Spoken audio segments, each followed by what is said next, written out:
Yo, what is up guys? In today's video I'm going to be showing you how I earn 3.5 million plus dollars every single in-game day inside of Run a Restaurant. Let's get straight into it. So as you can see by my board, I have 641 million total cash earned. I also have 350,000 customers served, and then the likes are kind of irrelevant. But in this video I'm going to be showing you exactly what I do to make 3.5 million plus per day inside of the game. Starting with my layout, as you can see, it might look really crowded and really confusing. However, I'm going to explain in depth what I do to basically optimize my income with this so-called method. Basically what I do is I leave a 2x2 gap in between every single table that I place, meaning that every single chair will fit around the table perfectly, meaning that I can have 6 chairs per table. And then it also means that there are no gaps left in between anything, which is really good in terms of speed, because then the customers can get seated automatically, like they teleport through the chairs and the tables, which saves a lot of time. And then also when the waiters are bringing the food, they will automatically give the food to the customer without walking through all of the tables and chairs, which again saves quite a lot of time. So I would highly recommend you take a screenshot of my layout and try and copy it for yourself. And that is the first method. Let's move on to the next. The second thing which is actually really important is the layout and size of your kitchen. So this isn't terribly complicated, however just try and copy my kitchen for the best results. I would always recommend that you use the same amount of stoves as you do chefs. So if you have 6 chefs, make sure that you only have 6 stoves placed down. This means that the chefs always have to go to that particular stove, and they won't have to run around your entire restaurant looking for different stoves. Make sure your kitchen is as small as possible, yet still really efficient. Also, you need to remember, if you do have golden appliances like the stove, the fridge and the sink, you need to remember you also need to place down the carbon industrial ones, because they are the best free ones, and the golden appliances are only as good as the best ones you have placed down. So meaning if you just place golden ones down, they're going to be as bad as the starter stoves. So make sure you place one of each carbon industrial appliance, and then your golden appliances should work how they're meant to. Moving on to the next method. Now this one is not free to play to an extent. Yes, you can unlock tip jars for free. However, if you want to maximize your profits, you will have to spend Robux and get as many golden tip jars as you can possibly afford. I have 150. I've only placed down 120 because I literally do not have any room in my restaurant. But if you do have Robux to spare, I would highly recommend that you place down golden tip jars, because they do make your income significantly higher. With this next method, this is the simplest yet most efficient method there is. This is entirely free to play, and I would really recommend that you listen closely when I say this, because I cannot stress this enough. The amount of people which earn a lot of money which have a really crappy farm layout, they are literally wasting potential to earn 3, 4, 5 times what they're earning just because their farm layout is really bad.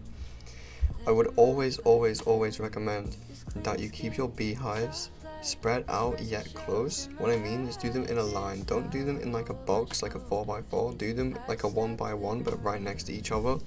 This means that they can spread out evenly across your field.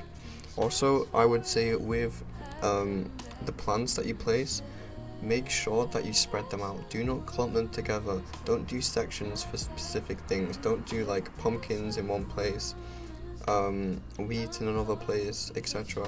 Make sure that everything is spaced out evenly. It doesn't need to be perfect, but as long as everything is like spaced out and it looks kind of messy like mine does, that's how you're gonna be able to farm the most. Because when your workers are working, if they're set to a specific harvesting thing, if they're only going to harvest one crop, then they will follow around and only harvest one, which means that they're basically walking over plants that are ready to be harvested anyway. So make sure that all of your farmers are set to harvest all, but then you also need to make sure that your farm is spread out and looks kind of messy. I'm now going to be taking you over my staff settings and also my recipe settings. So let's get into that. Starting off with staff, it's very simple. I have my manager set to buy 3 specific things. You don't need to copy me in terms of this. This is kind of up to you. Just whatever you're lacking on, whatever you need, I will make him buy. However, I would say it's always good to buy carbon industrial fridges, because if you run out of storage and you're AFK, then your restaurant is basically fucked. So I would always make him buy fridges, because fridges are really important. So usually deliver animals will be turned off. However, I'm going for a quest right now which needs me to deliver chicken and turn it into the meat. So with chicken I have deliver animals on, but for you guys I would leave deliver animals off on everything, on chickens and cows. So yeah, the animals that I have are chickens and cows. Collect ground items onto high priority, and then the store ingredients onto high priority as well, and make sure that the other thing is turned off.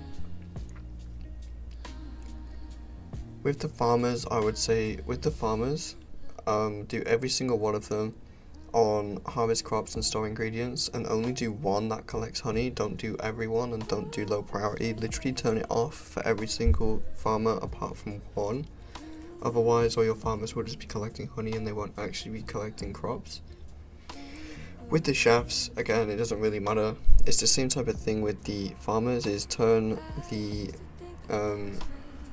fill coffee machine off if you have that. I don't actually have a coffee machine placed, so that doesn't matter. But with the chefs, make sure that serve coffee is off, or just set to one specific chef, and then all of the other ones will cook food. And then with the waiters, it's the same type of thing. Just set them all to high priority. If you are lacking in a particular thing, you can change it and set it to low.